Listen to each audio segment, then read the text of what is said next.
Good morning मेरे प्यारे बच्चों, आप सभी का स्वागत है मैथ्स विद गौरव सर में। आज हम बात करने वाले हैं अलजेब्रा की अगली सीरीज में और ये लास्ट सीरीज होगी। इस पर हम बात करेंगे कि कैसे किसी अलजेब्रिक एक्सप्रेशंस का वैल्यू निकाल सकते हैं बाय पुटिंग योर वैल्यूज।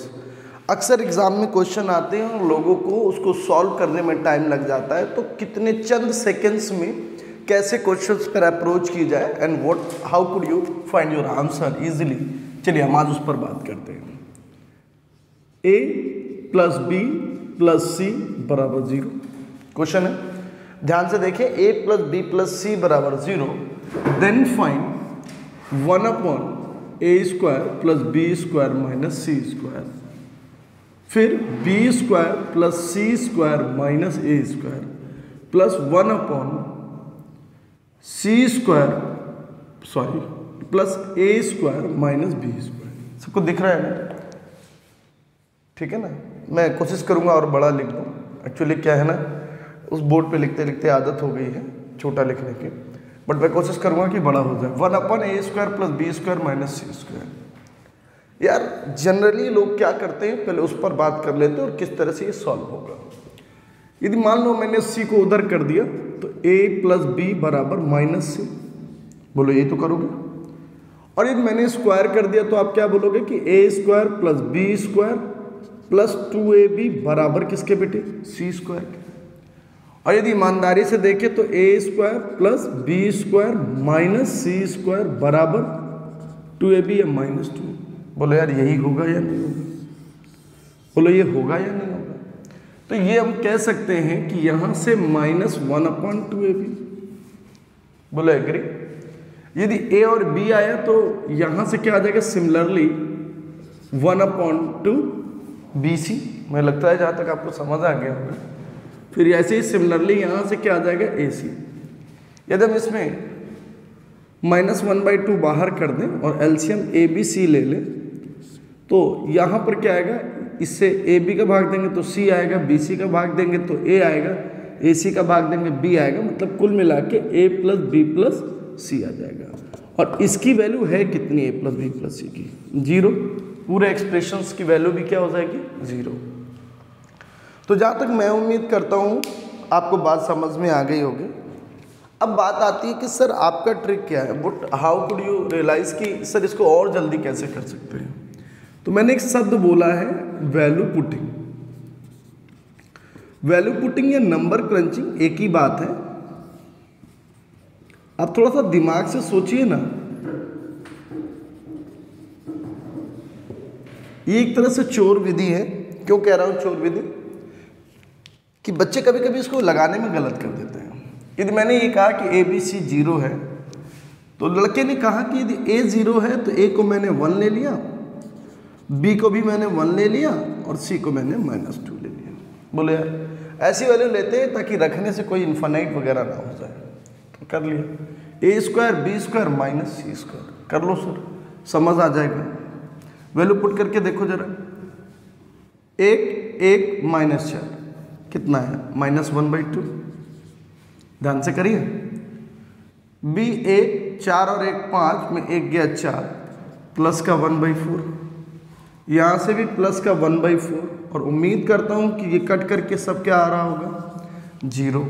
तो यही कहलाता है नंबर क्रंचिंग या वैल्यू पुटिंग।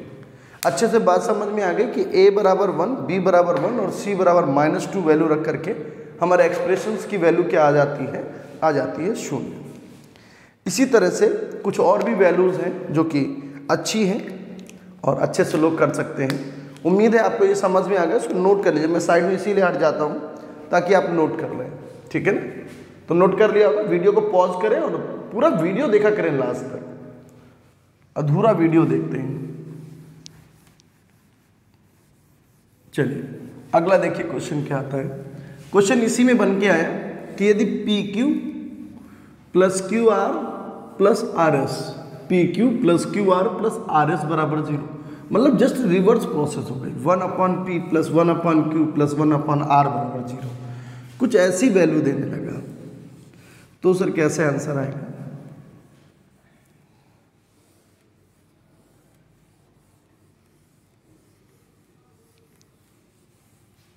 देखिए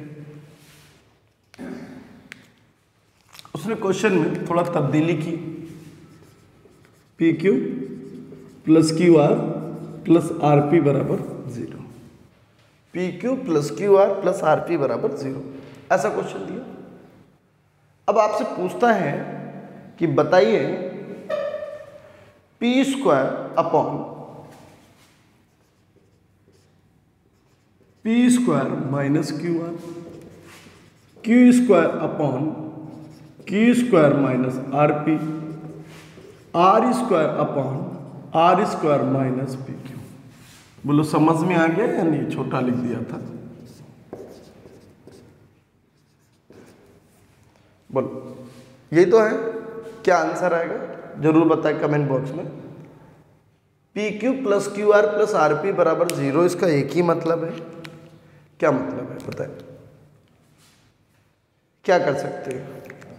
लड़के को लगता है कि सर जैसे उसमें ट्रांसफ़र किया था बिल्कुल सिमिलर इसमें भी ट्रांसफ़र कर सकते हैं। बिल्कुल कर सकते हैं, इसमें कोई बुराई थोड़ी ना है। आप यदि क्यू आर को उधर भेज दें तो माइनस क्यू आर हो जाएगा, उसकी जगह पे P Q plus R P लिख सकते हैं। बोलो ना, क्यू आर की जगह पर यहाँ से क्यू आर निकाला गया, यहाँ से आर पी निकाला गया, यहाँ से पी क्यू, तो इसी की तो वैल्यू रख सकते हो P square minus Q are की वैल्यू क्या होगी? Plus P Q plus R P. बहुत ध्यान से रखिएगा, क्यू स्क्वायर की वैल्यू और माइनस आर पी की जगह पे क्या लिख सकते हैं? P Q plus Q are, और पी क्यू की जगह पे क्या लिख सकते हैं? पी क्यू की जगह पे लिख सकते हैं Q R plus R P. ध्यान दीजिए, क्या पी सब में है? एक पी सब में था, कैंसिल। ये क्यू सब में है, कैंसिल। ये आर सब में है, कैंसिल। तो P plus Q plus R, और ऊपर क्या बचा? P, फिर Q फिर R। तो कह सकते हैं P plus Q plus R upon P plus Q plus R, दोनों कैंसिल हो गया और वैल्यू आया कितना? 1। वैल्यू कितना है? 1। तो ऐसा कुछ नहीं है कि सिंपल वे से आप कर नहीं सकते, यदि आप प्रैक्टिस करोगे तो बिल्कुल कर सकते हो।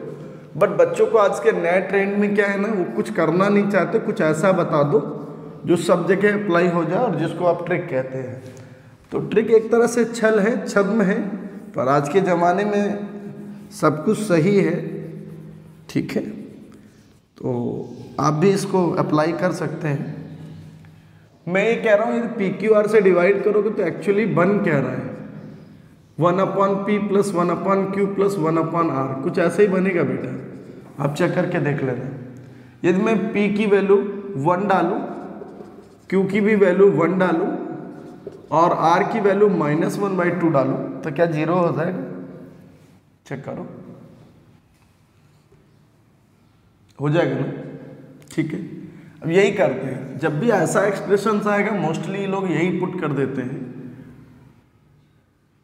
P square 1 upon P square minus Q are, minus Q are होने की वजह से 1 + 1/2 हो जाएगा, और इजीली आप बोल सकेंगे क्यू स्क्वायर 1 अपॉन 1 माइनस क्या हो जाएगा? प्लस 1/2, और फिर 1/2 upon R square 1/4 minus P Q, that is -1। Easily answer करना होगा। 2 एकम 2 और 1 3, ऊपर जाएगा 2/3 प्लस 2/3, इधर 4 एकम 4 माइनस 3/4 2,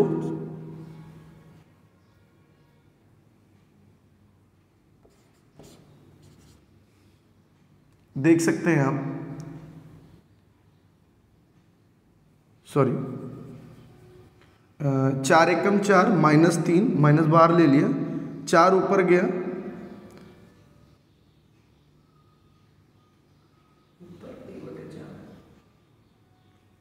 सॉरी आर स्क्वायर होगा तो यहाँ पर 1/4 होगा, जिसकी वजह से ये गड़बड़ हो रहा था। तो 4 एकम 4 और 3, तो यहाँ से सीधा आएगा 1/3। ये देख लेना भैया, ये हो जाता है गड़बड़ वहाँ पर। तो 2/3 में 1/3 घटेगा, 1/3 आ जाएगा, 1/3 और 2/3 क्या हो जाएगा? 3/3, और आंसर क्या आ जाएगा? 1। तो ये ज़रूर देख लेना, मैंने स्क्वायर नहीं किया था इसलिए फंस रहा था, ठीक है ना, स्क्वायर वहाँ लगा हुआ है तो इसलिए स्क्वायर करेंगे। तो मुझे क्या लगता है ना कि आप जितनी देर ये सब नोटंकी करते हैं उतनी देर में आप आंसर सोच सकते हैं, ठीक है ना। और लॉजिक कभी कभी फेल ही होते हैं, कभी कभी अप्लाई नहीं होते हैं, बट फिर भी आज का ट्रेंड है कुछ ना कुछ अप्लाई करना, तो यू शुड अप्लाई। देखिए अगला क्वेश्चन, अगला क्वेश्चन है कि x का मान निकाल दो। यदि x का मान निकालना है x माइनस, ये आ गया ना वैल्यू पुटिंग नंबर क्रंचिंग। अब वैल्यू पुटिंग नंबर क्रंचिंग बेटा यही दो होती हैं मोस्टली क्वेश्चंस में, a plus B plus C बराबर 0, तो आप क्या कर रहे हो 1 1 माइनस 2, और यहाँ पर क्या कर रहे हो 1 1 माइनस 1/2, बस इतना, इसके अलावा कुछ नहीं कर रहे हो। समझ में आ गया ना, तो ये ध्यान से कर लेना बस। तो और ये मोस्टली फंसेगा भी नहीं कहीं पर।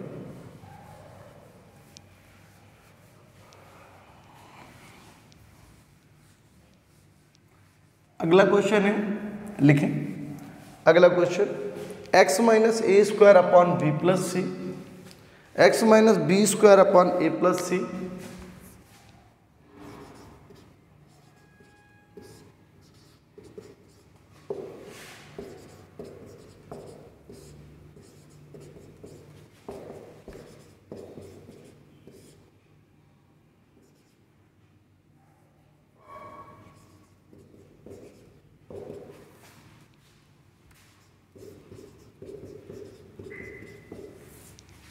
फोर ब्रैकेट में A plus B plus C. What is the value of x, x का वैल्यू निकालना है। क्या लगता है किस तरह से इजीली आंसर्स निकाले जा सकते हैं? मैं हट गया हूँ, आप आराम से नोट कर लें। और आंसर्स को करने का तरीका है जो है तो वो थोड़ा सा देख लें। जब भी कभी एक्सप्रेशंस में एक्स का वैल्यू पूछा जाए हमेशा ध्यान रखिएगा। अब जैसे ये क्वेश्चन है, इसमें आफत हो जाएगी आपको निकालने में, और इसके लिए ऑप्शंस होना बहुत ज़रूरी है। और यदि ऑप्शन है तो फिर आप इजीली कर सकते हो। ऑप्शन में लिखिए a प्लस बी प्लस सी का होल स्क्वायर, 4 ऑप्शन ले लीजिए। a प्लस बी प्लस सी का होल स्क्वायर, अभी बता रहा हूँ कि क्यों मैं ऐसा कह रहा था। a square plus B square plus C square. तीसरा ऑप्शन लिखिए A B plus B C plus C A, और चौथा ऑप्शन लिखिए A square plus B square plus C square minus A B minus B C minus C A. ठीक है,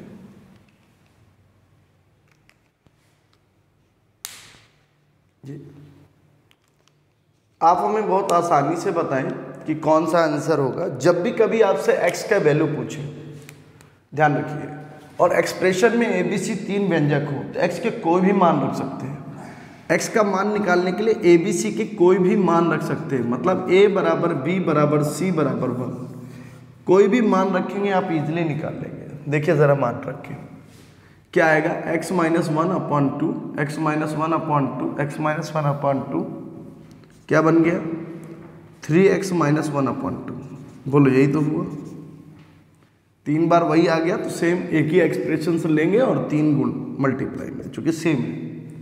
और बराबर 4 × 3, 3 से 3 क्या हो गया कैंसिल, 4 दूनी 8 और 1 क्या आएगा बेटे 9 आया ना, मतलब x का वैल्यू 9 आ रहा है। और 9 किस में आएगा यहाँ रख के देखो, x बराबर 1 रखा 1 रखा 3 का वर्ग 9, यही आंसर होगा। इसमें 3 आ रहा तो यह आंसर नहीं हो सकता, इसमें भी 3 आ रहा है ये भी आंसर नहीं हो सकता, इसमें 0 आ रहा है ये भी आंसर नहीं हो सकता। तो ये 3 तो आंसर ही नहीं हो सकते। आंसर कौन सा होगा, ए पार्ट। बड़े इजीली निकाल दिया। इजीली कैसे निकाला, x का वैल्यू निकालना था, आपने ए बी सी की कोई भी वैल्यू ले ली और आसानी से आंसर निकाल दिया। तो इस तरह से ऑप्शंस का भी यूज़ करके, ऑप्शन में वैल्यू रख करके जब भी वैल्यू वाले क्वेश्चन आएंगे नोट लगा के लिख लीजिए कि जब जब वैल्यू वाले क्वेश्चन आएंगे और एक्स वाई होगा तो हम उसमें किसी भी तरह से निकाल सकते हैं। क्वेश्चन आया कि x प्लस 1/y बराबर 1, y प्लस 1/z बराबर 1, तो z प्लस 1/x का मान क्या होगा। रफ करें इसको, नोट कर लिया ना सबने। चलिए बहुत आराम से बड़ी शिद्दत के साथ पढ़िए, आपको अच्छा लगेगा और अच्छे से आप कर भी पाएंगे।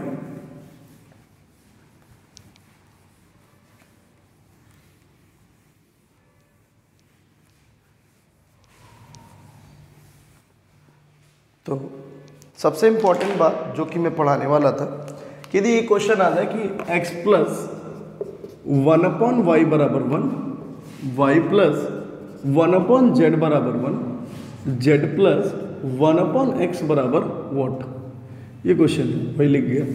ठीक है, तो इसका वैल्यू निकालना है। लड़कियों को क्या लगता है? लड़कियों को तो सीधा ये लगता है सर x की वैल्यू यहाँ पर 1/2 ले लें, x की वैल्यू 1/2 ले लीजिए, तो y की वैल्यू क्या आ जाएगी 1 माइनस 1/2, तो y की वैल्यू आ जाएगी 2। देखो ना, और y की वैल्यू यहाँ पे 2 है, तो z की वैल्यू यहाँ से क्या आ जाएगी -1। बोलो ना, y की वैल्यू यहाँ पे 2 रखा, 1 माइनस 2 -1, z की वैल्यू -1।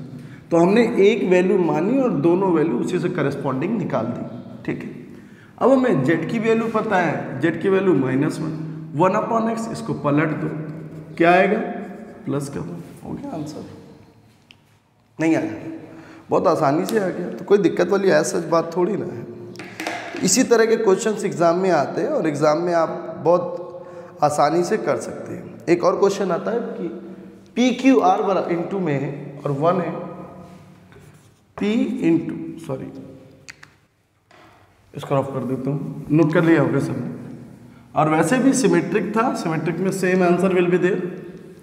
ठीक है ना, इसमें क्या बदलना है, एक्स वाई की जगह पे वाई जेड बदल गया, थोड़ी ना कुछ बदल जाएगा। तो एक क्वेश्चन बड़ा एग्जाम में आ रहा है आजकल और बड़ा अच्छा सा क्वेश्चन है कि पी क्यू आर बराबर 1, तो पूछता है 1/1 plus 1/1 plus P plus Q minus की power -1, 1/1 plus Q plus R की power -1, 1/1 plus R plus P की पावर -1। ठीक है सर, यही तो क्वेश्चन है, देख लीजिए आराम से। क्या लगता है, what will be the answer? Answer क्या होगा इसका? आंसर क्या होगा आप देख सकते हो यहाँ से, क्यू की पावर -1 है कि नहीं, और यहाँ से q की पावर यदि -1 है तो यहाँ से कह सकते हैं वो वैल्यू तभी हो सकती है जब इसको हम यहाँ पर ले जाएं 1/q और q की पावर -1 बराबर PR। तो या दूसरा तरीका है कि 1/, चलो पहले आप ओपन ही कर लो इसको, क्या करेंगे हम 1/q लिख करके एलसीएम ले लेंगे तो ये आएगा और ऊपर क्या आ जाएगा q, और यहाँ पर 1 आ जाएगा। बोलो, यही तो आएगा। और जब ऐसा आएगा तो आप इसको और थोड़ा सा सिंपल ही कर सकते हैं, नहीं कर सकते हैं तो ये कहने लगे कि सर अब जो भी एक्सप्रेशंस आएगा वो इसी की तरह हो जाएगा, तो लिखने का भी ज़रूरत नहीं है, सीधा 1/r करने की जरूरत है, सीधा लिखे r/r प्लस QR प्लस 1। ऐसे यहाँ पर P प्लस PR प्लस 1, यही तो हो। तो आप आराम से देख सकते हो Q/Q plus PQ plus 1 plus R/R plus RQ plus 1, P/P plus PR plus 1। एक बात समझने वाली है कि यदि हम इसको रिप्लेसमेंट करने लगे सिमिलर से, बोलो ना भाई, रिप्लेसमेंट कर सकते कि नहीं कर सकते हैं? यदि हम रिप्लेसमेंट करने लगेंगे सिमिलर से तो वैल्यू रिमेन्स सेम, और इसका आंसर क्या आ जाएगा 1। ध्यान से देखिए। और यदि आप इसको नहीं समझ पा रहे हो इससे सिमेट्रिसिटी से, तो जाने दीजिए, सीधा समझते हैं कि सर PQR को यदि हम 1 ले लें, P बराबर Q बराबर R बराबर 1, सर क्या झल्लापन है। 1 1 1 कितना आ गया सर 3, फिर यहाँ से 1 1 1 कितना आ गया 3। तो बच्चों को ये जो नंबर क्रंचिंग है ना सर, ये बड़ी पसंद आती है। इसी वजह से थोड़ा सा देखो ना, सिमेट्रिसिटी समझना है ना, उस पर ऑपरेशन लगाना समझना है, सिंपल आंसर एक दिल से अपने भाई किन्हीं 3 संख्याओं का गुणनफल 1 है, तो पी क्यू आर की वैल्यू क्या मान रहा है, 1 मान रहा है वो, और इसी वजह से वो वैल्यू वहाँ पे रख करके और सीधा आंसर निकल दे रहा है। तो ये नंबर क्रंचिंग है और वैल्यू पुटिंग है। तो बस इसी तरह से आपको अप्लाई करना है। तो मैंने तीनों तरह की नंबर क्रंचिंग बता दी आपको कि कब आपको कैसे क्या अप्लाई करना है, और पूरा उम्मीद है कि आपको समझ में आ गया होगा। देखिए जितने भी आप हैं, आप ये ध्यान रखिएगा बस वो वैल्यू को नंबर क्रंचिंग में नहीं डाल सकते जिससे अलजेब्रिक एक्सप्रेशंस इन्फिनाइट होने लगे, उसको दिक्कत होने लगे, ठीक है ना। चलिए आप देखते रहिए और पूरा देखा करें लास्ट तक, और आपके लाइक कमेंट्स हमारा हौसला बढ़ाते हैं, तो जरूर किया करें। Thank you so much. जय हिंद।